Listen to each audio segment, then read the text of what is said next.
Hi everyone, in this video we are going to talk about the next few pages in our packet. So we're going to talk about the reaction quotient and then finding concentrations at equilibrium. So the reaction quotient is something that we use to gauge the progress of a reaction relative to equilibrium. So we're basically going to plug in some numbers into a Q expression to see if we're at equilibrium yet, or do we need to continue, is the reaction going to continue to get to equilibrium? So one of the things that we need to know is that if we are at equilibrium, it is equal to the equilibrium constant. So whenever the Q and the K are equal, that means we are at equilibrium. So writing the expression is the exact same way as writing the K expression. So it's the ratio at any point in the reaction, and that's kind of the big thing that's different here. At any point in the reaction of the concentrations of the products raised to their stoichiometric coefficients divided by the concentrations of the reactants raised to their stoichiometric coefficients. So I'm going to write a Q expression that looks exactly like my K expression, but this is at some time in the reaction. It may be at equilibrium, but it might not be. It might be to the left or it might be to the right, and we'll talk about how to tell also. But we write the exact same thing, okay? So nothing changes as far as what we write down for our expression. We just now call it Q. All right, so let's look at this slide. These are supposed to be colored, so let me color them a little bit. All of these ones at time 0 are going to be blue, so I'm just going to circle them with blue. At this point up here, we have 1, 2, 3, 4 blues, and then over here we have 2 blues, and I'm going to call the rest pink. So these guys are pink, and then all of these guys are pink. Okay, so B is going to be my pinks, and A is going to be my blues. So what we can see here is we're starting down here at 0. We have our concentrations of A and B listed here for our reactants and our products. And then this is just like over time, how it proceeds. So on this side, this is our Q or our K. At this line right here, just below the 1.5, that is equilibrium, okay? So that's when, if we're at equilibrium, our Q is equal to our K. If we are to the left of that space, or down on this part of the curve down here, our reaction, so Q is less than K, the reaction is going to the right. We're going up this way until we get to equilibrium. If we're somewhere up here, our Q is greater than K, and we're going down or towards the reactants to get to our equilibrium. So we're always trying to get to equilibrium, but when we use Q, we can see if our reaction is going to continue to the right or continue to the left. So if Q is less than K, we're going to go to the right. If Q is greater than K, we're going to go to the left. So again, this would be something that I would probably make some flashcards about. If Q is less than K, I want that to be a little bit bigger. If Q is less than K, then our reaction goes to the right or towards the products. If Q is greater than K, then our reaction goes to the left or towards the reactants. Now, some of you might be able to think about this mathematically. If Q is bigger than K, K's got to get smaller. So we have to shift towards the reactants, meaning the number on the bottom, where we put our reactants, has to get bigger. We have to go towards those. Or if we're equal, that means we are at equilibrium. For most of you probably though, just making some flashcards and memorizing these things is probably going to be your best bet. All right, let's look at a problem on how we would use this in a question.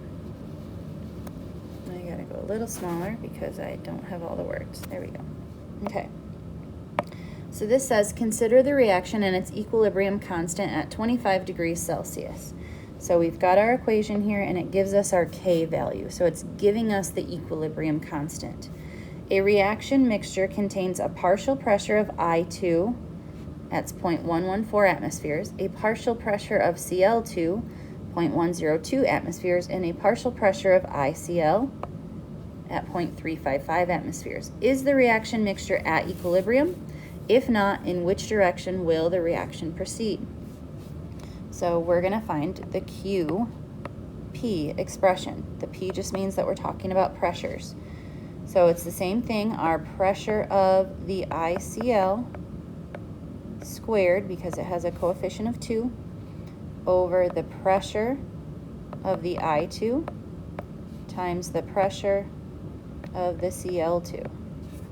And then we plug in the values that they gave us. So my ICl is the 0.355 atmospheres, but I'm going to leave off the units. Q and K expressions don't have units, so we don't need to include those. I2 is 0.114 atmospheres, and Cl2 is 0.102 atmospheres. So if we solve for that, don't forget to square the 1 on the top, you should get 10.8. So now what we do is we look at those values. So is 10.8 greater than, less than, or equal to our K value? Well, this is less than 81.9, or our Q is less than our KP. So since the Q is less than the KP, look up at the slide above where you're at right now. If Q is less than K, the reaction goes towards the right, or towards the products. So I'm going to say reaction goes, we haven't made enough products yet, so we need to make more. We're going towards the products, or you can say to the right. I typically say products and reactants because you all know I struggle with my lefts and my rights. Okay, this section is about finding equilibrium concentrations. So you'll notice that we're given a Kc value for this equation. And then we have, it says, in an equilibrium mixture, the concentration of COF2 is 0.255 molar, and the concentration of CF4 is 0.118 molar. What is the equilibrium concentration of CO2? So we're going to write a K expression. We know the final value of that, that's over here, and we have 2 of the 3 pieces that we need, so then we can solve for the other one. So this one is pretty straightforward. Kc is equal to the concentration of the CO2 times the concentration of the CF4 divided by the concentration of the COF2 squared. Remember, reactants go on the top, or no, I'm sorry, products go on the top, reactants go on the bottom. So there's my expression. Now plug in what you know. We know Kc is 2.00. Our CO2 concentration is what we're looking for. Sorry.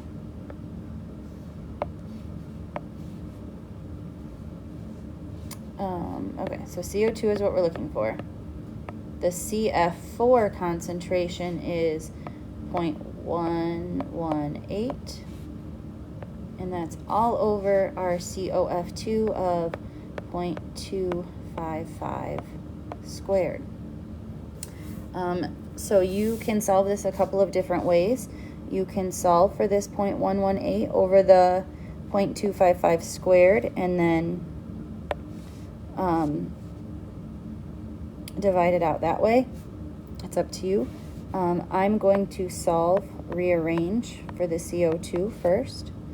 So to get this CO2 by itself, what I would do is multiply both sides of my equation by the inverse of this piece. So I'm going to do 0.255 squared over 0.118. I'm going to do that to both sides. I'm not going to show it just because I don't have a lot of room. But what I end up with, and I'm even going to erase that so I have a little bit more space.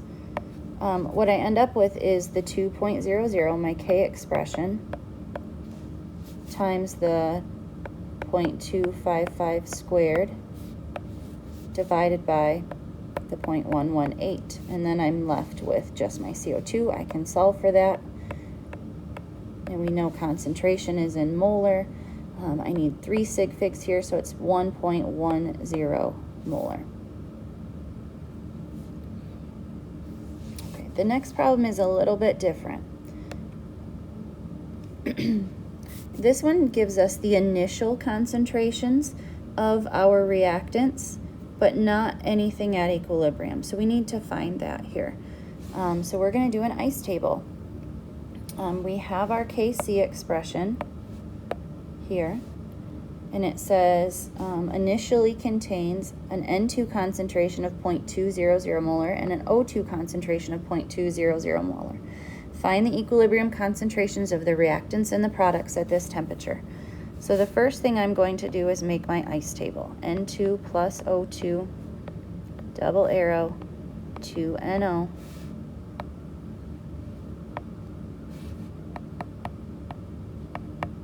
Okay, and then what do I know? I know my N2 is 0.200. I know my O2 is 0.200, and then initially I don't have any NO. Now I need to think about how they're going to change, but I don't know anything about equilibrium, so I don't have a value here, but I can think about it in terms of X. So X is going to be my change. This is going to go down by X. It's going to go away because it's a reactant, and then my products here are going to increase, so it's a plus, and I have a coefficient of 2, so it's a plus 2X. So now in my equilibrium, I know that this is 0.200 minus X. Same thing for this one. I'm just going to write it down a little bit lower so I don't get them all bunched up. And then this is 2X. And then what I can do is I can plug into my Kc expression and solve for X. And then I can figure out what 2X is.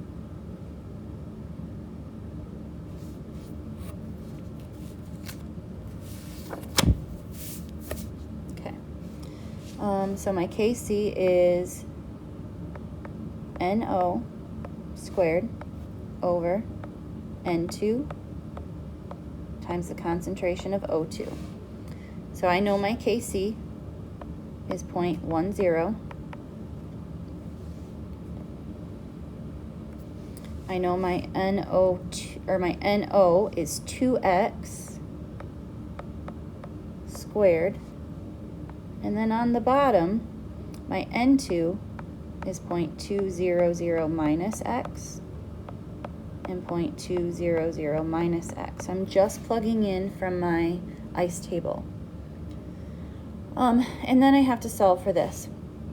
So I'm going to erase a little bit here in a second so I have some extra space. But if I look at this part, these two things are the same. So what I can do is I can say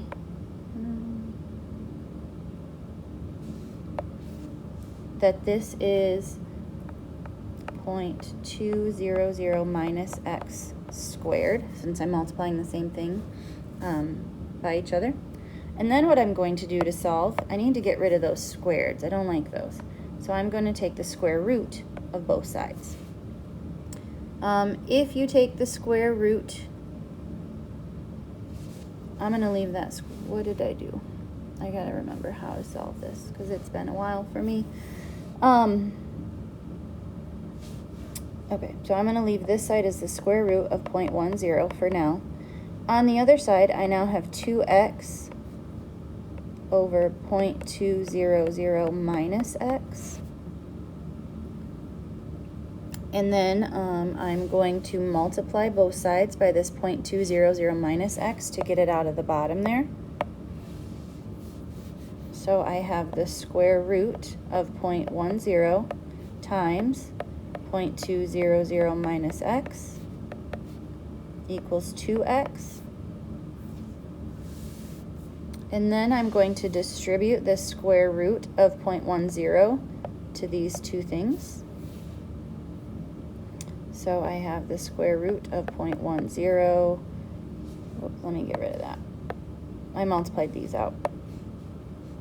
So the square root of 0.10 times 0.2 is 0.0632 minus the square root of 0.10x equals 2x. And then from there, I can solve for the square root of 0.10x, and I'm going to add that to the other side. So I get 2.3162x. I'm not doing any sig figs or anything right there because I don't want it to round too soon. 632. And then we divide by the 2.3162, and I solve for x. So x is 0.0273. The question asked for the equilibrium concentrations of the reactants and products at this temperature. So now what I need to do is I need to take this, whatever x is equal to, and bring it back up to my ice table and figure out the concentrations of those things. So I'm going to do the 0.200 minus my x. So at equilibrium, the N2 has a concentration of 0.173 molar. This one is going to be the same, since they started the same and they changed the same. And then this one, the NO, is 2 times my x, so it's 0.0546 molar. These are all molar. And we should be able to think about whether or not that makes sense to us. Kc is less than 1. It's not much less than 1, but it is less than 1.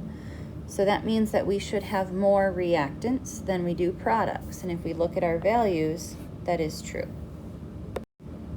This will be our last slide for today. And this says if the equilibrium constant is very small, x can sometimes be ignored. So the change that we might see is super, super small, and it doesn't, like, especially when you start thinking about significant figures, it will not change your initial concentrations of some things. So you will never have to do the quadratic formula on the AP test if you were thinking about that as we were going through the last problem. Usually the general rule is if your K is equal to something times 10 to the negative fifth, that's very, very small, and I can ignore that change in x. I still need to have x as far as my products or whatever I'm looking for, because I need a value there. So I'm still going to find x, but on that last problem, perhaps I didn't do like the 0.200 minus x. Like, that's what we can ignore. So we will work on some of those in class, and we will probably have to go over them a little bit when I come back. So that's it for today. And you'll practice some of these things in class, and then we will talk about it all later on.